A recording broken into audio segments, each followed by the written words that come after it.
बड़ी खबर इसी मामले से जुड़ी हुई आपको बता दें, अतीक अशरफ हत्याकांड के बाद से एसटीएफ की रडार पर लगातार शाइस्ता परवीन और गुड्डू मुस्लिम हैं। अतीक की पत्नी शाइस्ता परवीन की तलाश तेज हो गई है। प्रयागराज पुलिस ताबड़तोड़ छापेमारी कर रही है। उसी बीच गुड्डू मुस्लिम की तलाश में भी सघन छापेमारी इस वक्त चल रही है और यूपी में कई ठिकानों पर यूपी एसटीएफ की रेड जारी है। गुड्डू मुस्लिम को पकड़ना इस वक्त बहुत जरूरी हो गया है। यह बयान भी सामने आया है। गुड्डू मुस्लिम एक प्रोफेशनल अपराधी है, अमिताभ यश का यह बयान इस वक्त सामने आया है। तो गुड्डू मुस्लिम और शाइस्ता परवीन दोनों की ही धरपकड़ के लिए लगातार छापेमारी चल रही है। गुड्डू मुस्लिम एक प्रोफेशनल अपराधी है और इतने दिन तक वो एसटीएफ को इवेट कर रहा है। इससे बहुत स्पष्ट है कि वो कितना शातिर है। एक बार हम लोगों का नियर मिस हुआ था मेरठ में, उसके बाद भी हम लगातार उसे ट्रैक कर रहे हैं। उम्मीद है कि जल्दी वो कानून के दायरे में होगा। तो देख लिया आपने, सुना एसटीएफ के एडीजी का बयान। बहुत जरूरी है गुड्डू मुस्लिम, क्योंकि एक प्रोफेशनल अपराधी है और उसकी धरपकड़ बहुत जरूरी है। मेरे दो सहयोगी इस वक्त मेरे साथ जुड़े हुए हैं, दीपक दुबे हैं और अशोक तिवारी। अशोक, पहले आपके पास आ रही हूं। गुड्डू मुस्लिम का पकड़ा जाना बहुत जरूरी है, ये पुलिस भी मान रही है, एसटीएफ के अधिकारी भी मान रहे हैं। और गुड्डू मुस्लिम भी वो लास्ट शब्द थे जो अशरफ के मुंह से सुनाई दिए थे। धरपकड़ के लिए कहां कुछ छापेमारी चल रही है?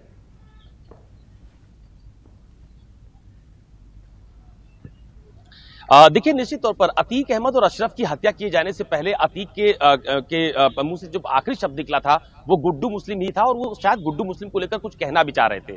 अब जो दूसरा सवाल आपने किया कि गुड्डू मुस्लिम की लोकेशन कहां मिली है, तो आपको याद होगा कि यूपी एसटीएफ की टीम ने सबसे पहली लोकेशन गुड्डू मुस्लिम की प्रयागराज के बाद मेरठ में ट्रेस की थी। और जब मेरठ में यूपी एसटीएफ की टीम मौके पर पहुंची थी जहां पर उसकी लोकेशन ट्रेस की गई थी, तो तकरीबन 5 मिनट पहले गुड्डू मुस्लिम वहां से निकल गया था। इसके अलावा जो दूसरी महत्वपूर्ण जानकारी जो जांच टीम है, एसटीएफ की टीम है, उसको ये लगी थी कि जब असद और जो दूसरा साथी उसका शूटर गुलाम था वो जब झांसी में मौजूद थे तो गुड्डू मुस्लिम ने ही झांसी में उन दोनों के रुकने का इंतजाम करवाया था। ये सोर्सेस के हवाले से खबर है और उसी आधार पर पुलिस ने अपनी जांच को बहुत आगे बढ़ाया था। अभी जो लास्ट लोकेशन गुड्डू मुस्लिम की ट्रेस हुई है वो ये पता चल रहा है कि वो कर्नाटक में उसकी लास्ट लोकेशन ट्रेस हुई है। तो जो नासिक और मुंबई में यूपी एसटीएफ और पुलिस की टीमें लगातार छापेमारी कर रही हैं, उनकी एक टीम कर्नाटक की तरफ भी मूव हुई थी। तो फिलहाल इस बीच में पहले प्रयागराज से मेरठ, मेरठ से झांसी और झांसी से कर्नाटक, ये 3-4 लोकेशन गुड्डू मुस्लिम की फिलहाल ट्रेस की गई है और उन जगहों पर फिलहाल छापेमारी भी की जा रही है। दूसरी सबसे अहम बात यह है कि गुड्डू मुस्लिम के अलावा शाइस्ता परवीन जो कि अतीक अहमद की पत्नी है,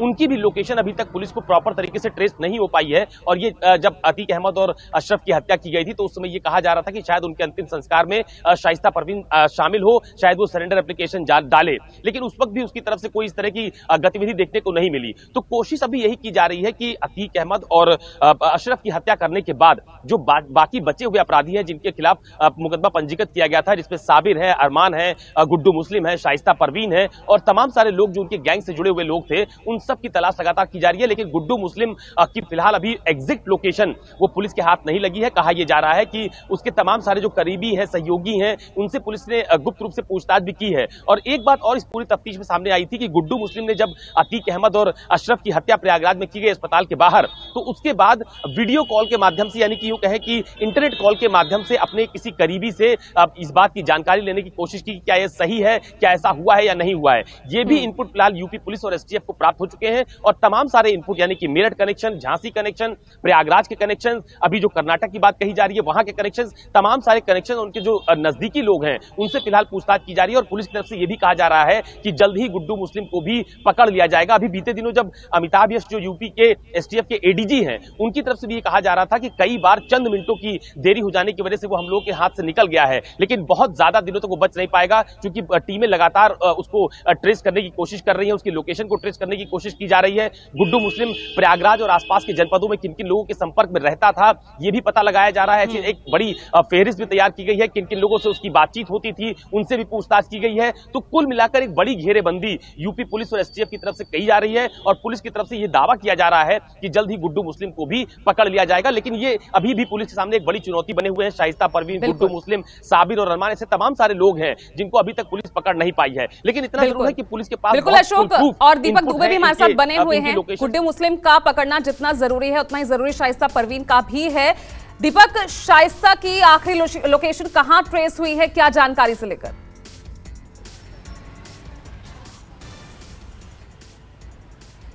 जी आपको बता दें कि कल से ही प्रयागराज पुलिस और एसटीएफ की छापेमारी लगातार इस पूरे मामले में जारी है। प्रयागराज की अगर बात की जाए तो देर रात तक छापेमारी कुल 10 जगहों पर की गई है। शुरुआती जो पहले के जो लोकेशन आए थे वो प्रयागराज के आसपास के जो गांव थे वहां के लोकेशन शाइस्ता परवीन के ट्रैक हुए थे, जिसको लेकर प्रयागराज पुलिस ने उन गाँवों में तकरीबन 3 से 4 ऐसे गाँव थे जो जहाँ पर शाइस्ता परवीन के कुछ रिश्तेदार या करीबी रहते हैं, वहाँ पर भी पुलिस की टीम ने छापेमारी की थी। हालांकि वो वहाँ से निकलने में कामयाब हो गई थी। ऐसे में कल से ही जो छापेमारी की जा रही है शाइस्ता परवीन को लेकर कि वो किसी भी तरह से जल्द पकड़ी जानी चाहिए, इसको लेकर बता दें कि 10 जगहों पर छापेमारी कल से शुरू है और इसके साथ साथ दिल्ली हो, नोएडा का इलाका हो या फिर अन्य इलाके हो, वहाँ पर भी यूपी एसटीएफ की टीम लगातार पहुँची हुई है जो शाइस्ता परवीन से जुड़े हुए करीबी है। तकरीबन बताया जा रहा है कि 15 से 20 ऐसे करीबी है जिनके टच में शाइस्ता परवीन हो सकती है और उन्हीं के ऊपर रडार इस वक्त प्रयागराज पुलिस और एसटीएफ का है कि अगर उसका शाइस्ता परवीन का मूवमेंट होता है और अगर किसी से भी ये संपर्क करती है तो उन पर ट्रैक डाउन समय पर किया जा सके और शाइस्ता परवीन को समय रहते गिरफ्तार किया जा सके। क्योंकि शुरुआत में ये आया था कि शाइस्ता परवीन इस पूरे मामले में सरेंडर करेगी, लेकिन कल जिस तरह से अतीक अहमद के वकील का बयान सामने आया है न्यूज़ 24 से बातचीत में कि हम उन्हें कांटेक्ट करने की कोशिश करें उनके रिश्तेदारों को भी, लेकिन अब तक शाइस्ता परवीन का कुछ पता नहीं चला है। लेकिन शाइस्ता परवीन के जो करीबी हैं उन पर इस वक्त एसटीएफ की नज़र है क्योंकि कहीं ना कहीं वो कांटेक्ट ज़रूर करेगी, चाहे अपने बेटे अली की जानकारी लेनी हो या फिर उसे सरेंडर करना हो या उसके पास भी जो मैन पावर की कमी है क्योंकि एक जगह से दूसरी जगह पर उसका मूवमेंट इस वक्त खतरनाक हो चुका है उसके लिए, और ऐसे में देखना होगा कि आखिर वो कब इस पूरे मामले में सरेंडर करती है। बिल्कुल दीपक, जितनी चुनौती यहाँ पुलिस के लिए इन्हें ढूंढना है उससे बड़ी चुनौती इनके सामने भी है, एक जगह से दूसरी जगह मूवमेंट करना। नमस्कार, मैं हूं मानक गुप्ता। अगर आपको हमारा ये वीडियो पसंद आया हो तो इसे लाइक और शेयर जरूर करें और हाँ, हमें सब्सक्राइब और फॉलो करना ना भूलें ताकि आप देश और दुनिया की कोई खबर मिस ना करें। तो जुड़े रहिए हमारे साथ और देखते रहिए न्यूज़ 24।